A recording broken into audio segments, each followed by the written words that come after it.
السلام علیکم ورحمۃ اللہ وبرکاتہ۔ ہدایت النحو کا یہ تیسرا سبق ہونے جا رہا ہے۔ اس سے پہلے کی دو سبق میں ہم لوگوں نے مقدمہ اور کلمے کے بارے میں پڑھا تھا۔ اس سبق میں ہم لوگ کلام کی تشریح اور اس کے متعلق کچھ باتوں کو سمجھیں گے۔ سب سے پہلے ایسے تمہیدی طور پر کلام کے متعلق کچھ باتیں یاد رکھیے کہ کلام کیا ہوتا ہے۔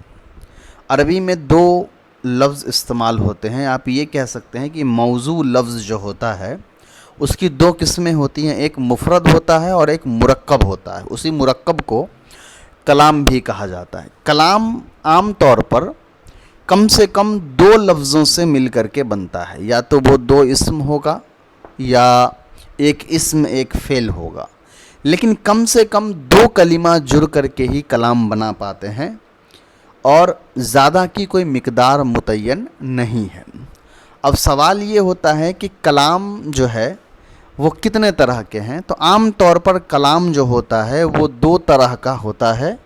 ایک وہ کلام ہوتا ہے جو مکمل ہوتا ہے، جس کو مرکب مفید بھی کہتے ہیں یا جملہ تامہ بھی کہتے ہیں، اور ایک کلام وہ ہوتا ہے جو مرکب غیر مفید ہوتا ہے یا جملہ ناقصہ ہوتا ہے۔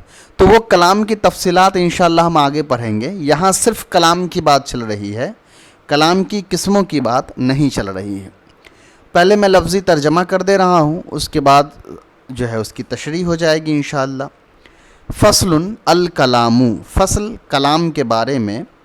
لفظ کلام ایسا لفظ ہے، تضمنا جو جڑا ہوا ہوتا ہے، کلمتینی دو کلموں سے، بالاسنادی اسناد کے ساتھ۔ والاسناد اسناد جو ہے، نسبت احدی الکلمتینی نسبت ہے دو کلموں میں سے ایک کا، الی الاخری دوسرے کی طرف۔ تو کلام کے بارے میں کہا کہ کلام جو ہوتا ہے وہ دو کلموں سے مل کر کے بنا ہوا ہوتا ہے، مگر وہ دو کلمہ اسناد کے ساتھ جڑے ہوئے ہونے چاہیے۔ اسناد کے ساتھ جڑے ہوئے کا کیا مطلب ہے؟ ذرا اس کو سمجھیے۔ میں نے کیا کہا؟ ایک لفظ کلمہ ہوتا ہے اور ایک سے زیادہ جو کلمہ ہوتا ہے وہ کلام کو بناتا ہے۔ اب کوئی یہ کہے کہ اچھا ٹھیک ہے، میں نے یہاں پر لکھ دیا زیدن، اور یہاں پر میں نے لکھ دیا قلمن، اور یہاں پر میں نے لکھ دیا کتابن۔ اب میں یہ کہوں کہ دیکھیے بھائی، یہاں تو ایک سے زیادہ کلمہ ہے، یہاں ایک کلمہ ہے، یہاں دو کلمہ ہے، یہاں تین کلمہ ہے، تو کیا یہ ہم اس کو کلام کہیں گے؟ تو ہم کہیں گے کہ نہیں، اس کو ہم کلام نہیں کہہ سکتے ہیں۔ ہاں، یہ بات ضرور ہے کہ یہاں ایک سے زیادہ کلمہ ہے، مگر یہ کلام کیوں نہیں ہے؟ اس لیے کہ یہ بالاسناد کے ساتھ جڑا ہوا نہیں ہے۔ اسناد کیا ہوتا ہے؟ نسبت احدی الکلمتین الی اخری، نسبت ہونا، ایک رشتہ ہونا ہر لفظ کا دوسرے کے ساتھ۔ یہاں پھر اس مثال کو تھوڑا سا اور دیکھ لیجئے۔ جب میں نے یہاں پر لکھا زید اور میں نے یہاں پر لکھا قلم، اور میں کہوں کہ کیا یہ کلام ہے؟ تو آپ کہیں گے یہ کلام نہیں ہے۔ کیوں نہیں ہے؟ اس لیے کہ زید ایک الگ لفظ ہے، قلم ایک الگ لفظ ہے، ان دونوں کے بیچ میں کوئی رشتہ نہیں ہے، یہ آپس میں جڑے ہوئے نہیں ہیں۔ لیکن جب آپ اس طرح کہیے گا قلم زیدن، تو اب یہاں پر قلم اور زید یہ دونوں لفظ ایک دوسرے کے ساتھ جڑا ہوا ہے۔ تو کلام بننے کے لیے صرف ایک سے زیادہ لفظ کا ایک جگہ جمع ہونا ضروری نہیں ہے، بلکہ کلام بننے کے لیے یہ زیادہ ضروری ہے کہ جتنے بھی لفظ وہاں پر ہیں ان سب کا آپس میں ایک دوسرے لفظ کے ساتھ ایک رشتہ ہو، ایک نسبت ہو۔ میں نسبت لفظ کو جان بوجھ کر رشتہ کہہ رہا ہوں تاکہ آپ اس کو آسانی سے سمجھ سکے کہ نسبت کا مطلب کیا ہے، کہ ہر وہ لفظ کلام کا جو ہوتا ہے وہ ایک دوسرے کے ساتھ جڑا ہوا ہوتا ہے۔ اگر کلام کا لفظ ایک دوسرے کے ساتھ جڑا ہوا نہیں ہے وہ کلام نہیں کہلائے گا۔ آگے دیکھیے، بحیث اس وجہ سے، تفید المخاطبہ فائدتن تامتن، اور اس وجہ سے مراد کیا ہے؟ کلام کا آپس میں کلام کے اندر کلموں کا آپس میں جڑے رہنے کی وجہ سے یہ کلام مخاطب کو فائدہ تامہ، فائدتن تامتن، فائدہ تامہ یا مکمل فائدہ پہنچاتا ہے۔ مکمل فائدے کا مطلب کیا ہے؟ مکمل فائدے کا مطلب یہ ہے کہ بات پوری طریقے سے مخاطب کو سمجھ میں آ جاتی ہے۔ دو لفظ سمجھیے، ایک ہوتا ہے مخاطب تاکہ زیر کے ساتھ، اور ایک ہوتا ہے مخاطب تاکہ زبر کے ساتھ۔ مخاطب یہ اس میں فاعل کا صیغہ ہے، مطلب ہوتا ہے بیان کرنے والا، جیسے کہ میں مخاطب ہوں، اور مخاطب تاکہ زبر کے ساتھ یہ اس میں مفعول کا صیغہ ہے، اس کا مطلب ہے بیان سننے والا، جیسے کہ آپ ہیں۔ تو یہاں کہا جا رہا ہے کہ دو کلموں کا کلام میں اس طرح جڑا رہنا کہ ان دونوں کلموں کے بیچ میں ایک نسبت ہو، اور اس نسبت کی وجہ سے یا اس رشتے کی وجہ سے وہ مخاطب کو ایک فائدہ دیتا ہو، فائدہ تامہ یعنی مکمل فائدہ دیتا ہو۔ اب یہ مکمل فائدہ کیا ہے اس کو دیکھیے، یصح السکوت علیہا، یعنی اس پر سکوت، خاموش رہنا صحیح ہو۔ خاموش رہنا صحیح ہو سے مراد کیا ہے؟ مطلب یہ ہے کہ وہ ایک ایسی بات آپ کو بتائے، وہ کلمے الگ الگ کلمہ آپس میں جڑ کر کے ایک ایسا کلام بنا دے کہ جس کلام کو سننے کے بعد آپ کو سمجھ میں آ جائے کہ ہاں یہ بات ہے، اس پر آپ مطمئن ہو سکتے ہیں۔ جیسے مثال ہے زید قائم، یہ پہلی مثال ہے۔ یہاں دو لفظ ہے، ایک زید ہے ایک قائم ہے، ان دونوں لفظ آپس میں جڑے ہوئے ہیں، زید مبتدا ہونے کے ناطے اور قائم اس کی خبر ہونے کے ناطے جڑی ہوئی ہے۔ تو مبتدا خبر بن کر کے یہ مکمل جملہ بن گیا، زید کھڑا ہے۔ تو جب میں نے کہا زید کھڑا ہے، یہ بات سنتے ہی آپ کو سمجھ میں آ گیا کہ ہاں زید کھڑا ہے، آپ اس پر خاموش ہو جائیے گا۔ اس میں آپ کو مزید تفصیلات جاننے کی پھر ضرورت محسوس نہیں ہوگی زید کے کھڑے ہونے کو سمجھنے کے لیے۔ تو یہ ہو گیا فائدہ تامہ۔ دوسرا مثال ہے قام زیدن، یہاں فعل فاعل کی مثال ہے، قام فعل ہے زیدن فاعل ہے۔ تو یہ جو دو مثال دے رہے ہیں وہ سمجھانے کے لیے کہ کلام جو ہوتا ہے یا تو دو اسموں سے مل کے بنتا ہے، جیسے پہلی مثال میں زیدن قائم دونوں اسم ہیں، یا کلام جو ہے وہ فعل اور فاعل سے مل کر کے ایک فعل اور ایک اسم سے مل کر کے بنتا ہے، جیسے قام زیدن میں ایک فعل ہے ایک اسم ہے، ٹھیک ہے۔ وَيُسَمَّى جُمْلَةٌ، اور اس کا نام جملہ بھی رکھا جاتا ہے۔ فَعُلِمَ، تو جانی گئی یہ بات، وَيُسَمَّى اگر جملتن کو نائب فاعل بناتے تو تسمہ ہونا چاہیے تھا، یسمہ جملتن ہی پڑھیے، اور وہ کلام بنتا ہے جملہ کے حیثیت سے، یعنی جملہ ہی مانا جاتا ہے، چلیے اس کو جملہ کہا جاتا ہے۔ جملہ ہے مؤنث ویسے،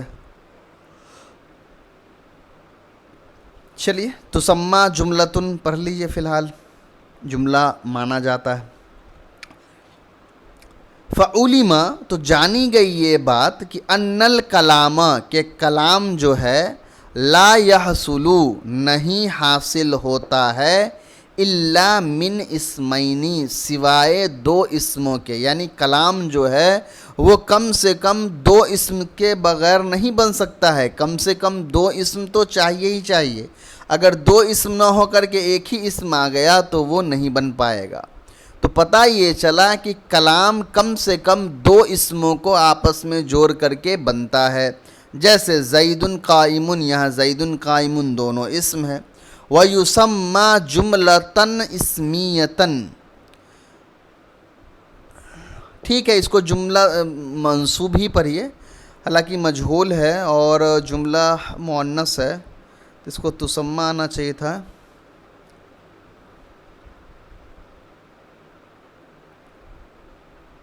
سما یسمی تسمیتاً مطلب ہوتا ہے نام رکھنا، تو یسمہ مطلب ہوتا ہے نام رکھا جانا۔ اچھا ہاں ٹھیک ہے وہاں اوپر بھی یسمہ جملتن پڑھیے. یسمہ کا فائل جو ہے نا وہ کلام ہے، نائب فائل، یہ مفعول ثانی بن جائے گا.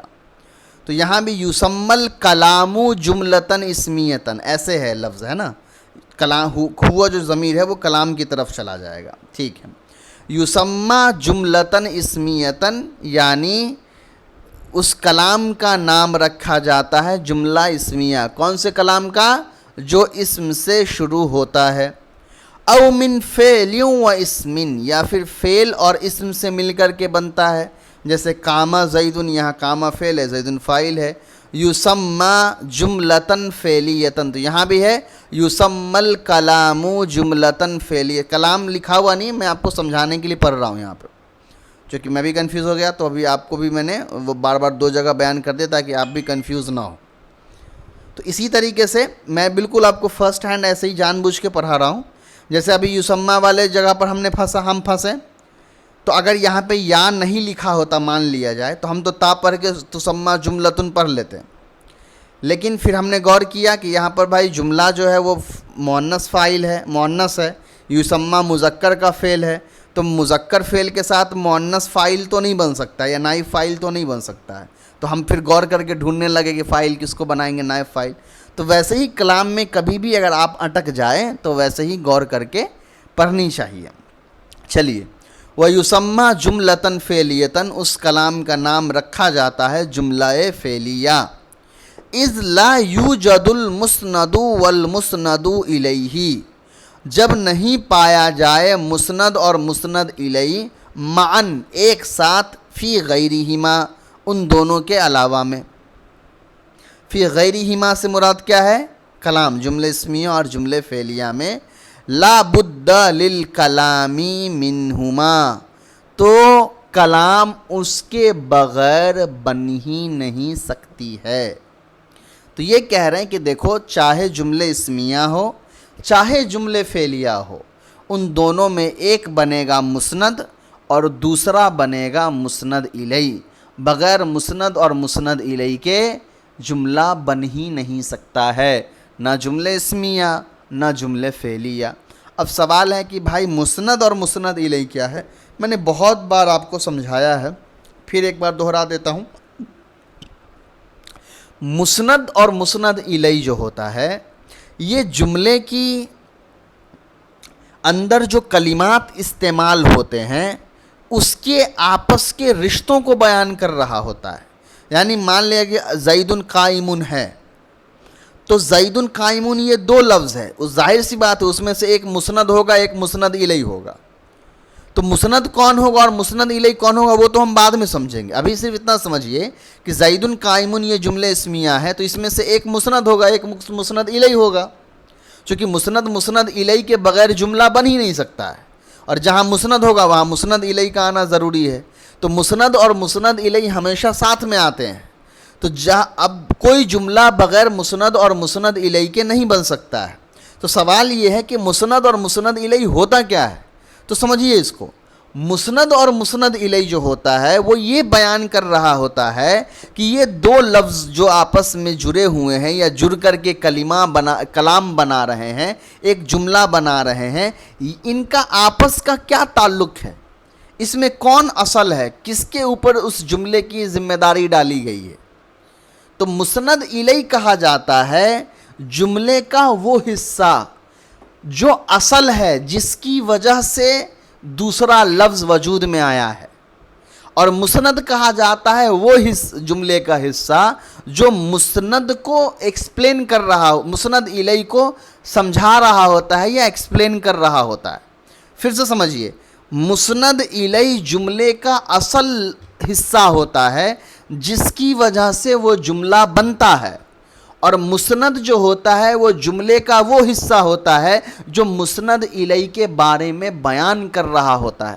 مثال کے طور پر میں جب کہوں گا زید قائم، زید کھڑا ہے، آپ خود بتائیے کہ اس جملے میں زید اصل ہے یا کھڑا ہونا اصل ہے؟ اگر زید نہ ہو تو کھڑا ہونے کی کوئی بات ہی نہیں ہے. تو پتہ چلا کہ زید اصل ہے، کھڑا ہونے کی ذمہ داری زید کو دی گئی، یا کھڑا ہونا زید کی وجہ سے ہو رہا ہے نا. تو زید کہلائے گا مسند الیہ اور قائم کہلائے گا مسند۔ تو جملے اسمیہ میں مبتدا کہلاتا ہے مسند الیہ اور خبر کہلاتا ہے مسند۔ اور اب دوسرا آئیے، قام زیدن، زید کھڑا ہو گیا۔ اس جملے میں کھڑا ہونا اصل ہے یا زید اصل ہے؟ ظاہر سی بات ہے زید اصل ہے، زید نہیں رہے گا تو کھڑا کون ہوگا؟ تو یہاں اصل کون ہے؟ زیدن۔ تو زیدن کہلائے گا مسند الیہ اور قام کہلائے گا مسند۔ تو اس جملے میں جب جملے فعلیہ رہے گا تو ہم کہیں گے جملے فعلیہ میں فاعل کہلاتا ہے مسند الیہ اور فعل کہلاتا ہے مسند۔ چلیے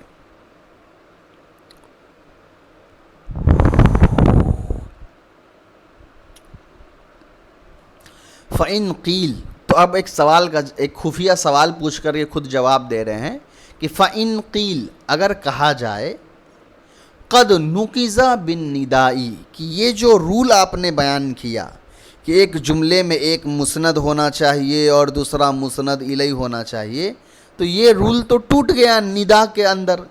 ندا سے مراد کیا ہے؟ یا زیدو۔ جب آپ کہتے ہیں یا زیدو تو یا حرف ندا ہے اور زیدو منادہ ہے، تو یا حرف ہے، زید اسم ہے، اور یہاں کوئی مسند الیہ نہیں ہے، تو یہاں تو رول ٹوٹ گیا۔ آپ نے تو اوپر دو بات کہی، ایک بات کیا کہی تھی کہ جملہ جو ہوتا ہے وہ یا تو دو اسم سے یا ایک اسم اور ایک فعل سے مل کے بنتا ہے، یہاں تو جملہ ایک حرف اور ایک اسم سے مل کر کے بن رہا ہے۔ دوسری بات آپ نے کہی کہ جملہ میں مسند اور مسند الیہ کا ہونا ضروری ہے، یا زیدون میں مسند الیہ تو ہے، مسند نہیں ہے۔ تو ہم کہیں گے قلنا، ہم کہیں گے حرف الندائی، حرف ندا جو ہوتا ہے یہ یا جو ہے قائم مقام، یہ قائم مقام ہے۔ قائم مقام کا مطلب ہوتا ہے سبسٹیٹیوٹ ہے یا کسی کی جگہ پر آ گیا ہے۔ تو یا جو حرف ندا ہے یہ قائم مقام ہے۔ ادعو یا اطلبو، میں دعوت دیتا ہوں یا میں طلب کرتا ہوں، اس فعل کے مطلب کیا ہے؟ جہاں پر یا زیدو لکھا ہوا ہے تو وہ یا جو ہے نا اس کی جگہ اصل میں ادعو اور اطلبو لکھا ہوا تھا، تو اس کو ہٹا کر کے یا لگا دیا گیا ہے، مگر ہم ابھی بھی مانتے ہیں کہ وہاں پر ادعو اور اطلبو لکھا ہوا ہے۔ اسی کو کہا جاتا ہے قائم مقام، یعنی کوئی چیز وہاں پہ لکھی تو نہیں ہے مگر مانی جاتی ہے کہ وہ چیز وہاں پہ لکھی ہے۔ تو جب فعل فاعل ادعو اور اطلب وہو الفعل، اور یہ دونوں فعل ہے، اس کا اپنا فاعل ہے، تو مسند الیہ پایا گیا۔ فلا نقض علیہ، تو یہاں رول نہیں ٹوٹا ہے۔ وَإِذَا فَرَغْنَا مِنَ الْمُقَدَّمَةِ، اور جب ہم فارغ ہو گئے ہیں مقدمہ سے، فَلْنَشْرَعْ فِي الْأَقْسَامِ الثَّلَاثَةِ، تو چلیے شروع کرتے ہیں۔ ہم کو چاہیے کہ ہم شروع کر دیں تیسری قسم، واللہ الموفق والمعین، اللہ تعالیٰ ہی توفیق، واللہ الموفق والمعین، اللہ تعالیٰ ہی توفیق دینے والے اور مدد کرنے والے ہیں۔ چلیے اللہ اکبر کبیرہ، یہ پیج بھی پڑھ ہی لیجئے۔ القسم الاول فی الاسم، پہلی قسم ہے اسم کے متعلق۔ قد مر تعریفہ، اسم کی تعریف گزر چکی ہے۔ وہو ينقسم الی المعرب والمبنی، اور اسم جو ہے معرب اور مبنی میں تقسیم ہوتا ہے۔ معرب اور مبنی میں جو یہ اسم کی تقسیم ہے یہ اعراب کے بدلنے اور نہ بدلنے کے اعتبار سے ہے۔ عربی میں کچھ ایسا لفظ ہے جن کا اعراب بدلتا ہے، کچھ ایسا لفظ ہے جن کا اعراب بالکل بھی نہیں بدلتا ہے۔ تو جس لفظ کا اعراب بدلتا ہے اس کو ہم بدلتا رہتا ہے اس کو ہم کہتے ہیں یہ معرب ہے، اور جس لفظ کا اعراب نہیں بدلتا ہے اس کو ہم کہتے ہیں یہ مبنی ہے۔ تو یہاں جو کہا گیا وَهُوَ يُنْقَسَمُ إِلَى الْمُعْرَبِ وَالْمَبْنِي، تو یہ اسم کی تقسیم اعراب کے بدلنے اور نہ بدلنے کے اعتبار سے ہے۔ اس کے علاوہ بھی اسم کی اور بھی بہت ساری تقسیم ہے، وہ یاد رکھیے گا۔ فَلَنَذْكُرْ أَحْكَامَهُ، ہم کو چاہیے کہ ہم اس کے احکام کو بیان کر دے۔ فی بابینی و خاتمتن، دو باب میں اور ایک خاتمے کے اندر۔ الباب الاول فی الاسم المعرب، تو پہلا باب ہے اس میں مورب کے سلسلے میں، وفیہ مقدمۃ و ثلاثۃ مقاصد و خاتمۃ. تو پہلا باب جو اس میں مورب کے سلسلے میں ہے، اس میں بھی ایک مقدمہ ہے، 3 مقاصد ہیں اور ایک خاتمہ ہے. اما المقدمۃ، اور رہی بات مقدمہ کی، ففیہا فصول، تو اس میں بھی چند فصول جو ہیں، چند چیپٹرز کو جوڑا گیا ہے. اب یہ کیا ہے انشاءاللہ وہ اگلے کلاس میں ہی پڑھنا زیادہ مناسب ہے، چونکہ بیچ میں پڑھانے سے وہ لیٹ ٹوٹ جائے گی. چلیے تو انشاءاللہ یہاں سے جو ہے القسم الاول فی الاسم، اس کو پھر سے انشاءاللہ آگے سے کر لیں گے. السلام علیکم ورحمۃ اللہ.